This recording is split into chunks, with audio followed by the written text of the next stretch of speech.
یہ ساری ہستیاں جن کے مسائب پہ ہم گریہ کرتے ہیں یہ اس وقت کہاں ہیں؟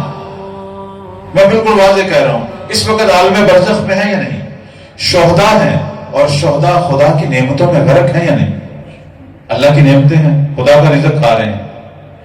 یہ ساری ہستیاں اس وقت انہوں نے اپنی ڈیوٹیاں، اپنی ذمہ داریاں انجام دی شہداء کربلا نے، اور اس وقت خدا نے عالم برزخ میں ان کے لیے برزخی جنت کا اہتمام کیا ہوا ہے یا نہیں کیا ہوا؟ خدا کے رزق سے بہرمند ہو رہی ہے نہیں؟ تو ہم کس لیے روتے ہیں؟ کوئی پوچھے ہم سے تو پھر اشیاء تو کس لیے روتا ہے؟ ہم اس لیے روتے ہیں کہ ابھی ایک حسین باقی ہے اور ایک کربلا بھی، وہاں بھی حبیب جیسا کردار بھی چاہیے، وہاں عباس علمدار جیسا بھی چاہیے، وہاں زہیر جیسا بھی چاہیے، وہ جیسا بھی چاہیے۔ ان ہستیوں کو یاد کر کے، ان کے درد اور مظلومیت کو یاد کر کے ہمیں پتہ چلتا ہے کہ وقت کے حسین چاہے وہ مہدی کی شکل میں کیوں نہ ہو، اس کے لیے اگر کسی بوڑھے نے حبیب بننا ہے تو پھر کن مصیبتوں کے لیے اپنے آپ کو تیار کرنا ہے، اور اگر کسی جوان نے حر بننا ہے، علی اکبر بننا ہے، کسی نے سعید بننا ہے، تو وہ کس طرح کے مسائب کو تحمل کرے اور کس طرح صبر و استقامت سے اپنے امام کا ساتھ دے۔ یہ ساری تمرین اور مشق ہے جو بار بار ہمیں تلقین ہوتی ہے۔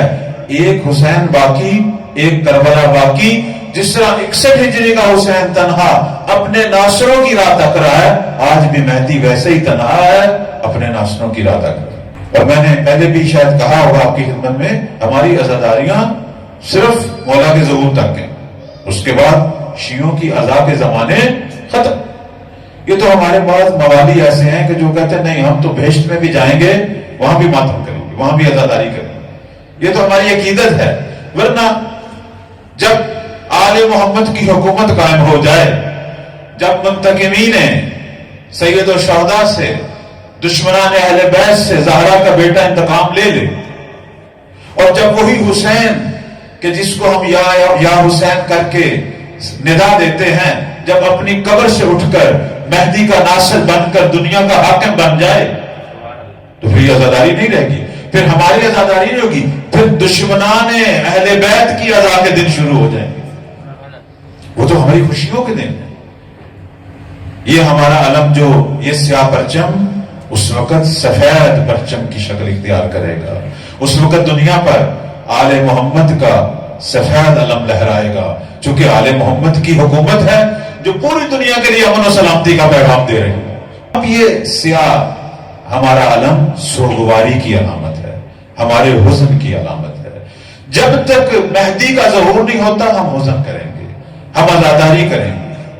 لیکن عزاداری کیوں ہم کہتے ہیں کہ عزاداری ہمارے لیے درسگاہ ہے؟ وہ اسی لیے ہے کہ عزاداری نے ہمیں بتانا ہے کہ اماموں کو کیسے ناصروں کی ضرورت ہے۔ بعیدا ونراہ قریبا